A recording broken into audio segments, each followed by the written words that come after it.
Everyone.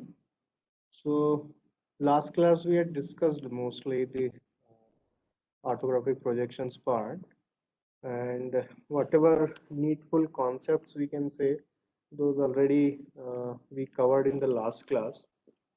Now today I'll briefly discuss a few things like which are say the conventions to be followed, and apart from that the conventions about drawing, and thereafter we'll consider this maybe one or two problems we might discuss. Okay, so here few slides I've updated on Moodle also, which actually convey that what kind of conventions actually we have to consider when we are drawing the orthographic projections. Now, to begin with, here are some standard views for a primitive solid, right? So you can see the object. Let me change this pointer option. Yeah. So here is the object, and if we have to draw three views for the same, then will be like this. So this is the major part, which is visible here, and this is this top surface, and this is the side view. You can see. Okay. Same way for a sphere, everything, I mean, all the three views are just a circle, just the same thing repeated three times, you can say. This is for a cylinder. Okay, the three views: front view, top view, and side view.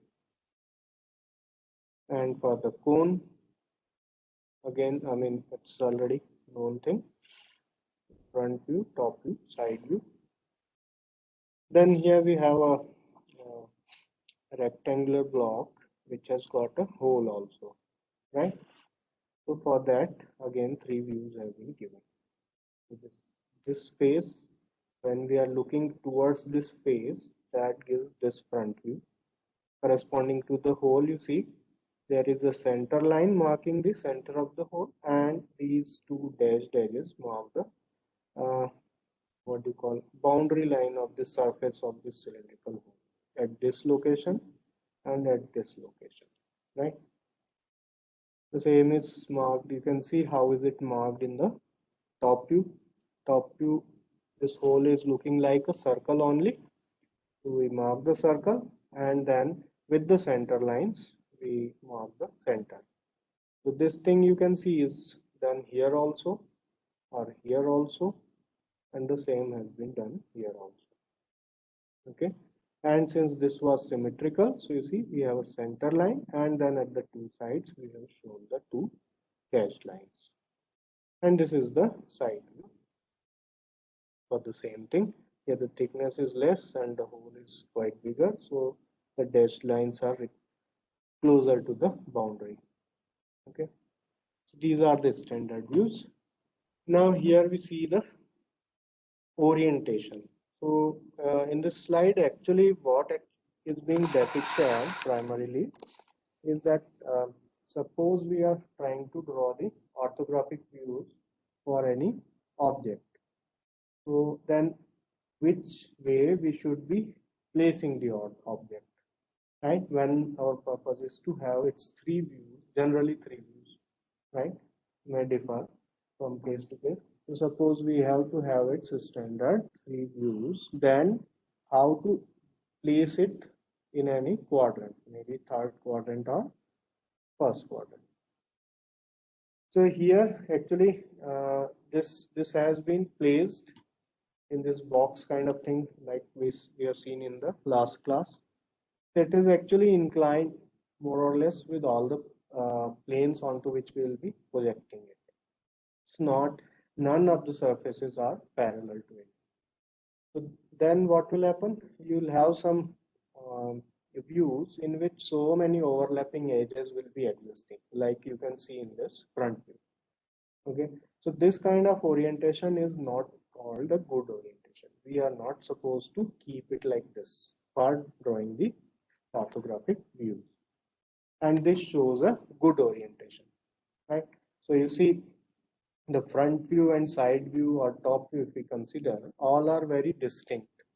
And if you say this 3D view is not available, and if you have a look at front view and top view, then thinking a little while, you will be able to imagine about the actual object, right? But in this, with this kind of orientation, it will be extremely difficult because none of the features will be explicitly visible, or none of the features will be giving two dimensions also. Here, like this part, if we consider, so it will give us the two dimensions completely. Here also two dimensions like this depth part is completely available, but this will give all absurd kind of things. So orientation is to be similar to the one is shown in this second diagram. Then the selection of views. So you see what the text is saying. It's saying use minimum number of views to describe the object. So if we have a look at this diagram, see, we have a front view, we have a top view, one side view, another side.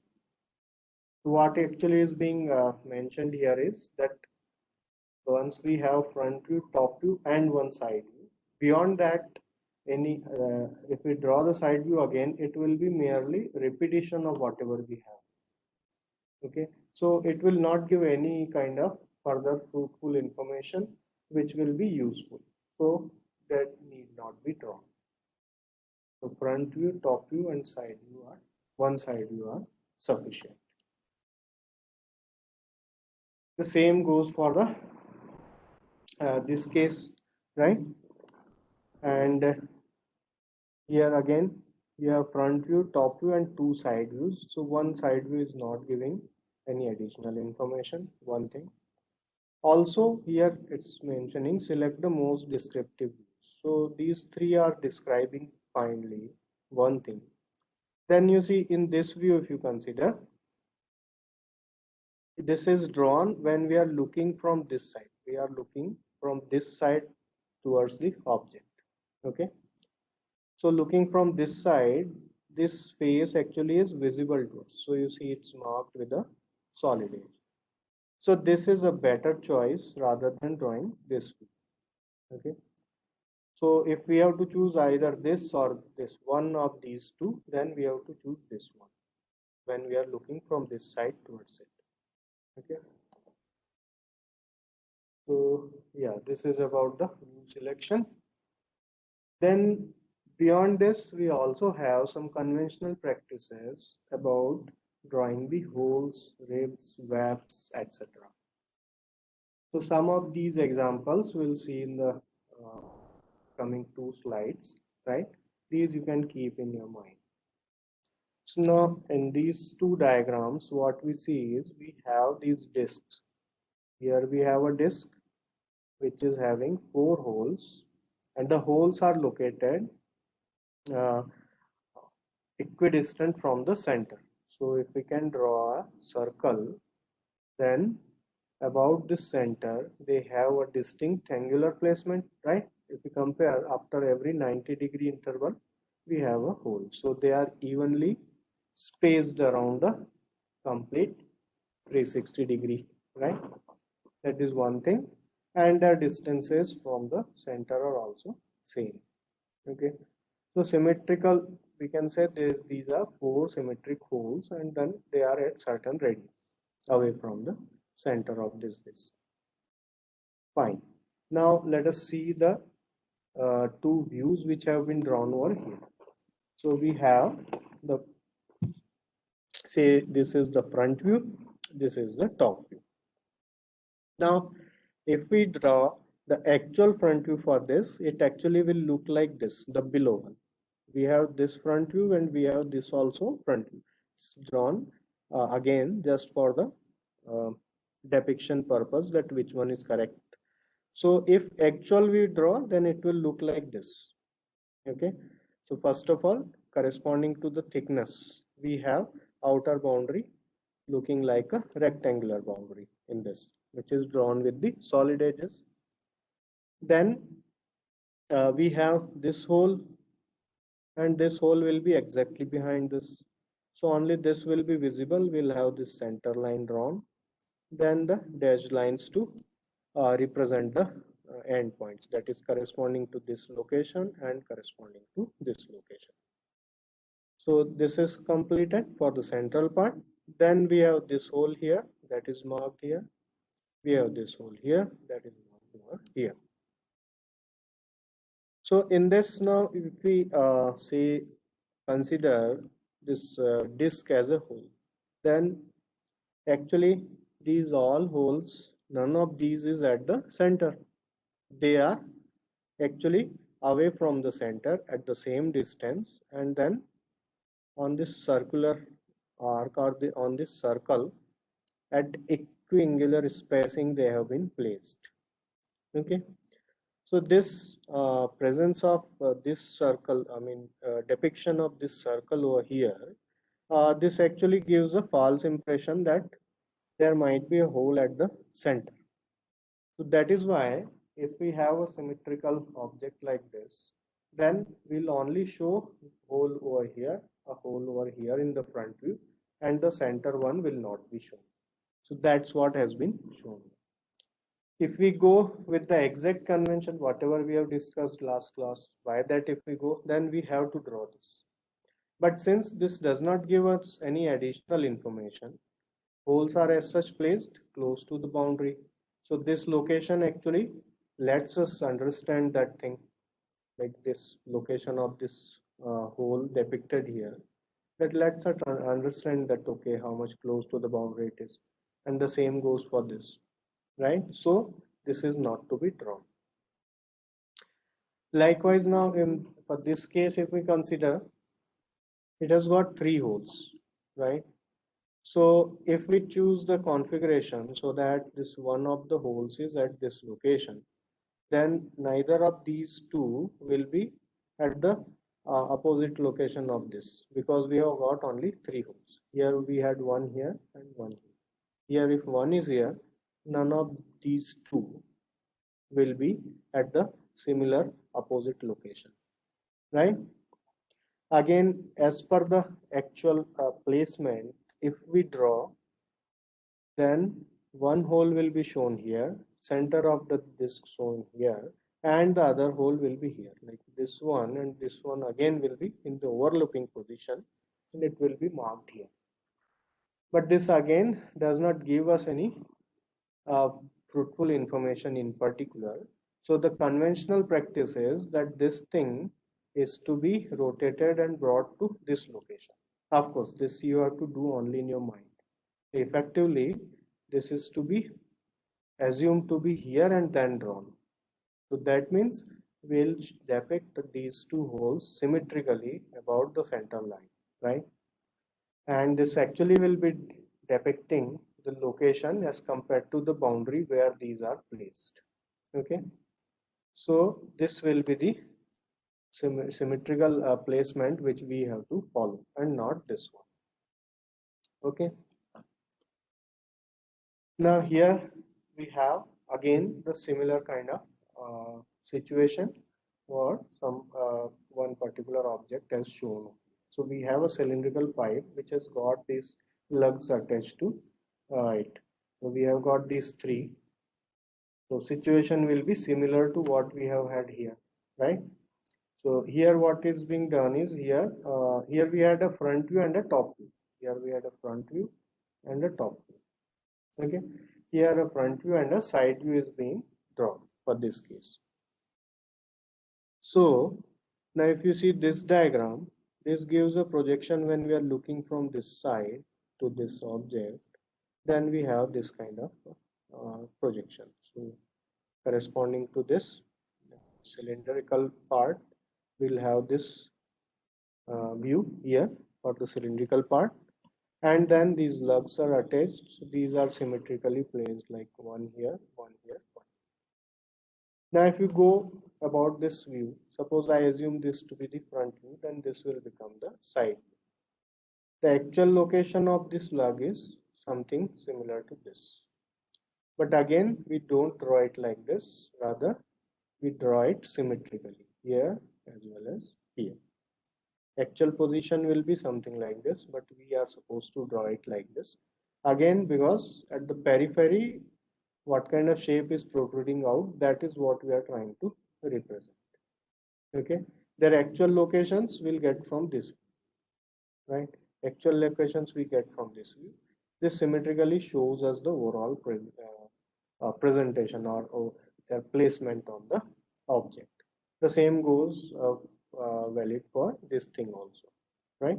Actual locations of the holes are visible here, but here we draw it like this only, right?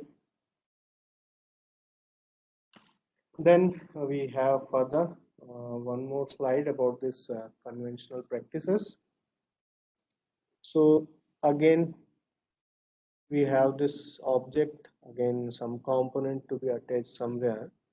So this disc like thing we have, and that this cylindrical part is attached to it, and then you have these support structures, right? These are referred as ribs, right?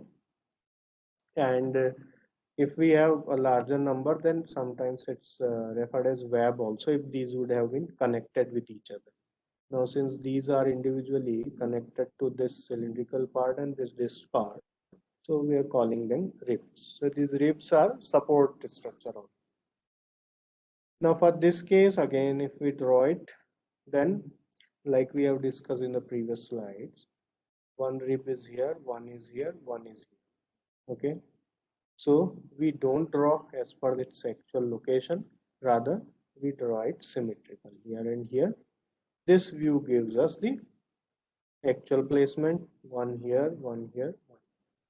Here we draw them symmetrically to represent that with this cylindrical part, how is this disc part attached, or how the rib is connected to these two. So that only we show here as well as here.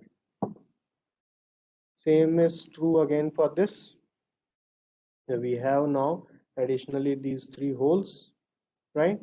So the holes are also placed at the revolved locations and not the actual locations. Okay. This is the third one where this rib is actually placed at the correct location. The hole, of course, will also come somewhere here if we go over the correct location. So this is not to be done, and we actually draw it like this. Okay. So this is about the conventions for certain parts of which have got some symmetries. Apart from this, now I'll like to talk a bit about the conventions for the dimensioning. So I'll change the slides. The new PPT I have to open. Please wait. Yeah.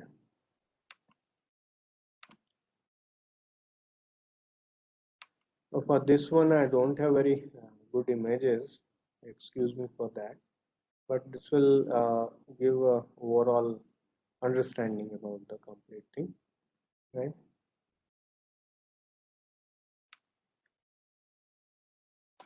So here now again we have this front view and top view for the object. Say this, if this is the front view, then this becomes the top view. Then this diagram primarily is showing us that how the dimensioning can be done. So here you can let me change the pointer option. So here you see this dimension line, right? So dimensioning is to be done from this center to this center, then these extensions we draw. Okay. Then this dimension line is to be drawn and arrowheads are to be placed at the two ends, and the number, like how much is the distance that we place. Okay. This merely is telling that dimension is this for that purpose only, because this is just telling us how to do dimensioning. So this 50 is the actual dimension. That's what it means. This line, like for now for the circle, this diametric line with inclination. It's not vertical nor horizontal. We have drawn it inclined, and then at the two ends you are putting ahead. Then this extension is there. This is referred as the leader line. So on the leader line, you give the information. Phi 20 means the diameter is 20. Phi is for to represent the diameter. If we have to represent radius, then instead of this phi, we'll write capital R. Okay, so capital R for radius and phi for the diameter. Whenever you have any circular part or cylindrical part and the diameter you are showing, you will show it like this. Further, like you don't need to dimension this and this both. Simply there it will be mentioned 2 holes, phi 20. Rather than that, sometimes you will find an expression 2 into, you'll have a holes will be replaced, holes and comma will be removed. You'll have a multiplication symbol into 2 into 520. That again will mean 2 holes of this 20 mm diameter. Okay. Then here you see for showing this angle, this edge, an extension line is drawn. Away from this edge, again an extension line is drawn, and an arc is placed and the angle is mentioned. Okay.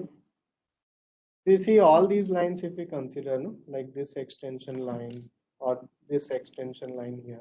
These are not connected to the object. There is some gap. So the location where the pointer is, here there is some gap, and then the extension line is drawn. Okay, so like this you should place the dimension line. Here also the same thing. Here also the same thing. Okay, so this is about the dimensioning. Let us move further. Now here it is actually again telling how what kind of arrow can be drawn. So anyways, these are the possibilities, but I'll recommend that you should follow this. So this is showing that this total length is 3 times that of width. So at the base here, width is W, then this height or length of the arrowhead is 3 times. Of course, you don't have to measure it exactly, right? You don't have to measure it exactly. You have to tentatively keep this kind of ratio, then the arrow will look good. That is the purpose of this. Okay. So you have to tentatively keep this length 3 times as compared to the width at this lower part. Okay. Fine. Then here you further see in this diagram, when an age is to be marked, like if some information is to be given, for that you are drawing a leader line, then if it is going to some age, then there will be an arrowhead. It's not much clear, but here you have an arrowhead which is marked. But if you are trying to give information about any surface, then the leader line should add into a dot. So here you have a dot.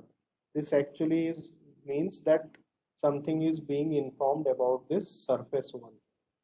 Okay. While here specifically about this age, the information will be given behind this leader line or at this location. Okay. As per the space availability, either at the wherever this tail of this leader line arrow is, there the information might be placed along this line, or else sometimes you can write it here also, above or below it, adjacent to it and above or below it. Now here also you see, if we compare this diagram, not preferred, and this one preferred, what difference we observe? Here the dimensions are placed inside the view of the object. This distance, this diameter, everything is placed inside. In this diagram you see these are placed outside. Placing them outside does not actually make this diagram too much crowded, and its original view is better visible, and we can understand, okay, what kind of thing it is. That is very much understandable in this way. So this is the preferred thing. Sometimes, of course, if there are too many dimensions, we might be constrained to put something like this, but that is to be avoided as far as possible until there is, urgent need that this is the only easiest possible option. Okay. Again, phi 10, that means the diameter is 10. Additionally, the arrowhead is put from here up to here. The circle is small, then arrowhead, this here you can have a longer line. Arrowhead can be inward, outside the circle, touching the circumference, you can mark the arrowhead. If it is sufficiently big, arrowheads can be inside. Then again, if we consider this diagram and this diagram, both are actually giving us only two different possibilities. Both are correct. None of these two is wrong. Both are correct. Just these are giving us two different possibilities. Difference you will be able to make out with some dimensions, not all. So like if you compare 40 over here and 40 over here. So at the current location of cursor, if we consider 40 is written between the lines, right? And here we have a single line above which this 40 has been mentioned. Both are correct methods. As per the space availability, anything can be adopted. Here also it is above the line, but here in between the lines.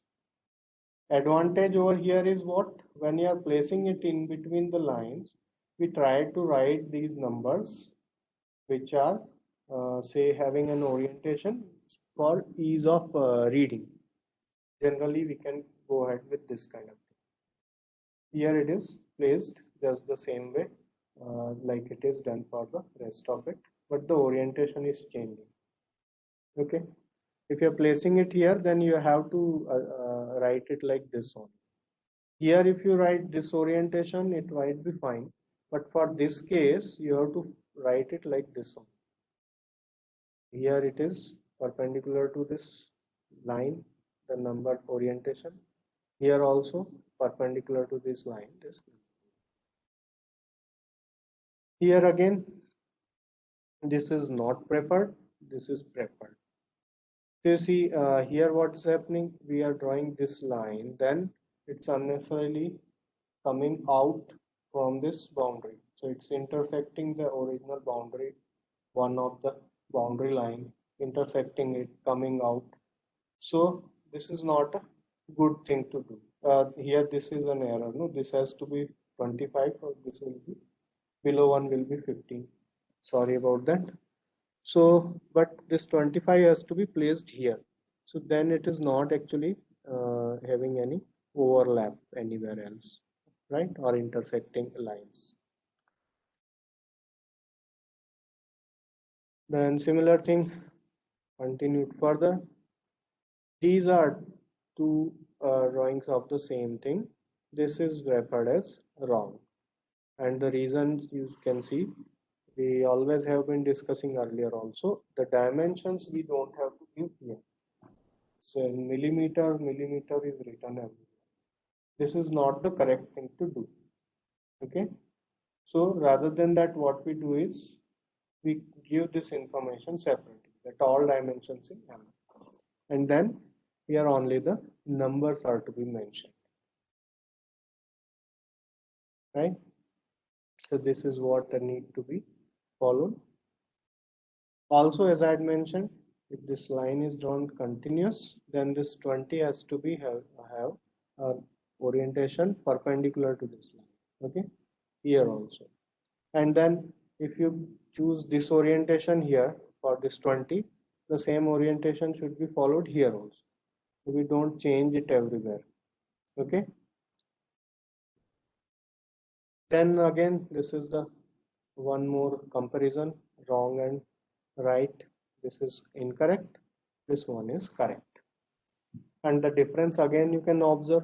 See, at this location what is happening, you are drawing this dimension line, this is intersecting with the other dimension line. This kind of thing is to be avoided as far as possible. Again, there might be some specialized situation where this may not be avoidable at all. There one has to draw, but wherever possible, this should be avoided. Okay. And then likewise, you see this dimension line is there. This dimension line is also there. Both are actually crossing through this 6 where the pointer is, right? So this kind of situation again is to be avoided. Then this dimension line for this 20 is intersecting the boundary of this object. So this again is not something which is to be avoided. Okay. So those things are rectified in the next diagram. So this one is correct and this other previous one is wrong. Here again similar thing we have, right? And again wrong and correct drawings have been compared. Here if we compare, actually what is happening is whether we consider this case or we consider this case. So we have repeated dimensions. So dimensions always are to be given sufficiently.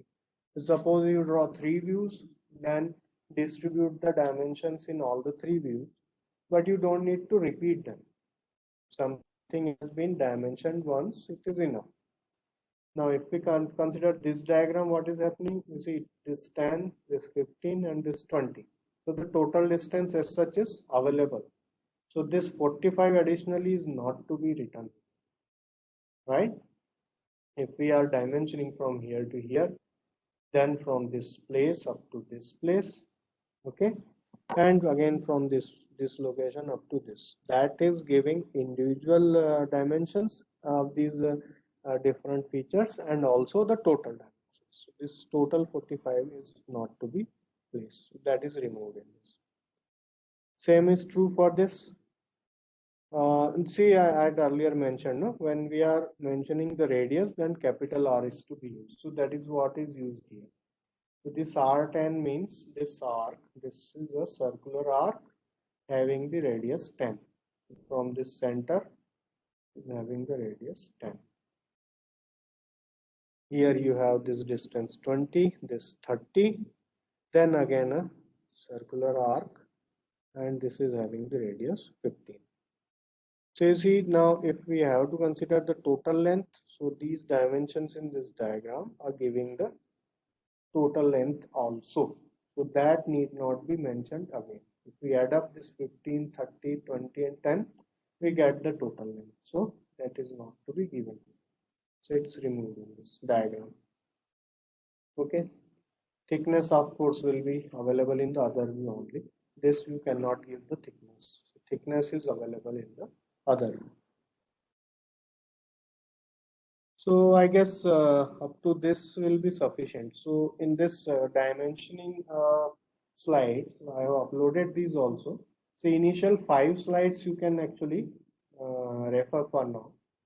Of course, I mean all the slides will give you information, but the initial 5 you will be actually using. So the initial 5 you can go through, right? I'm repeating, the first 5 slides will be useful for drawing whatever you have to do. Okay, the rest you may skip.